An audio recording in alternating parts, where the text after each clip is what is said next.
What's going on, boss? This is Nick, and in today's video I'm going to talk to you guys about a small multi-family deal I'm working on, so stay tuned.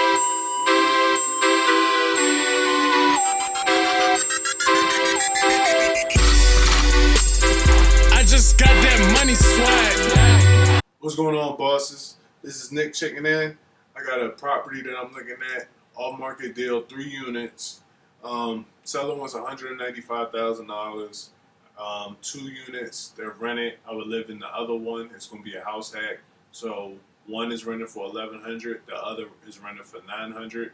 So that leaves me with $2,000 in rent to go against my mortgage, which is $1,400, and then I would have $200 or so in water bill. So that leaves me $400 for repairs. So that's $200 a unit I could put up every month to go towards low repairs.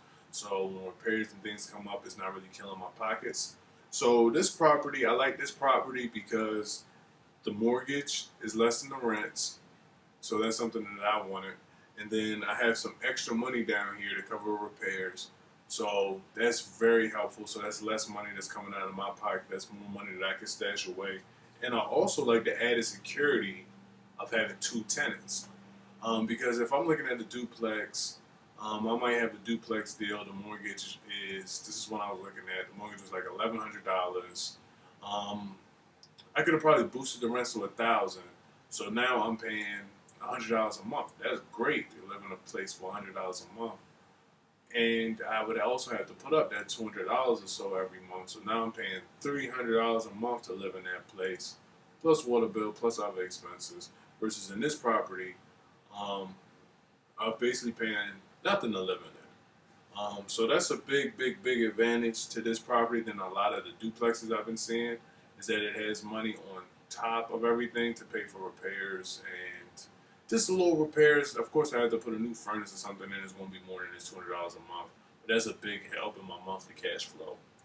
And the security of the extra tenants is a big help because I just had somebody move out randomly in the middle of the night. So in that duplex deal that I was talking about, I had to pay that whole $1,100 now.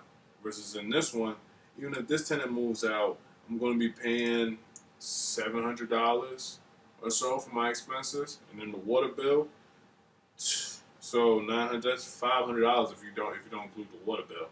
So I'll be paying $500 that I'm obligated to spend, to keep everything going, which is a big difference in $1,100 if somebody moves out in the middle of the night. So for me, I like the added security of more tenants. I like the fact that this property allows me to use some of the rents to put up money to fix repairs, so it's acting more like a traditional rental property that I'm not living in.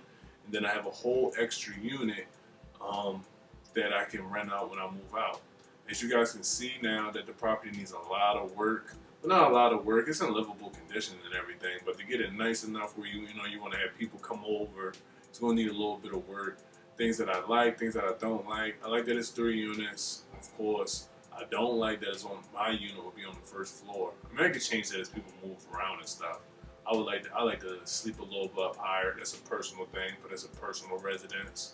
The basement is completely unfinished, so I don't really like that, but it's a big basement. I could probably section off a little piece of the basement for me and leave a washer and dryer to the other side for them to use, because I believe the tenants are renting the property and the leases and stuff says they have access to washer and dryer. So I believe I have to leave the washer and dryer for them. Otherwise, I might just take away the basement, just have the basement all to myself. We'll see how that goes. And then I also like that the property has tenants in it already. I know the person who's trying to sell it, so I know they've vet the tenants very well. So I'm comfortable taking those tenants on. Something else I don't like about the property, I would probably say not a lot of parking, but it's not too much wrong to say about this property. It needs work. But that's stuff that I could do slowly over time, throughout the course of the year. I also don't like that now my Colombian dreams they're a little bit weighed down because I have this property now and I have to stay in the property for a year. But when I move out, if I did all the numbers and everything, once I put this extra tenant, especially if I could fix it in, I'll be making $3,100 in rent contest if I can rent out that first unit for $1,100 because all the units in there are two bedroom units. So that's another plus. $3,100. Even when if I do conservative numbers, put a lot up for capex, repairs, property management, I'd still be making like $500 a month. You know, real conservative numbers, I'd be making $500 a month on this property. So that's pretty good. And I'm just gonna have to sell my one property. If you watch my channel, you guys know I'm in the process of trying to sell a property on the east side. So I'm gonna have to sell that property to buy this property. So I'll let you guys know how that goes. But I'm gonna go forward with this. I got my house hacked. Hopefully, fingers crossed, everything works out well. And I'll keep you guys posted. So this is Nick checking out. If you have any questions about the numbers, where this stuff, any of this stuff came from, or how they come together, just let me know and just leave a comment below. Thanks, guys, and hopefully 2020 is very prosperous for everybody watching this channel.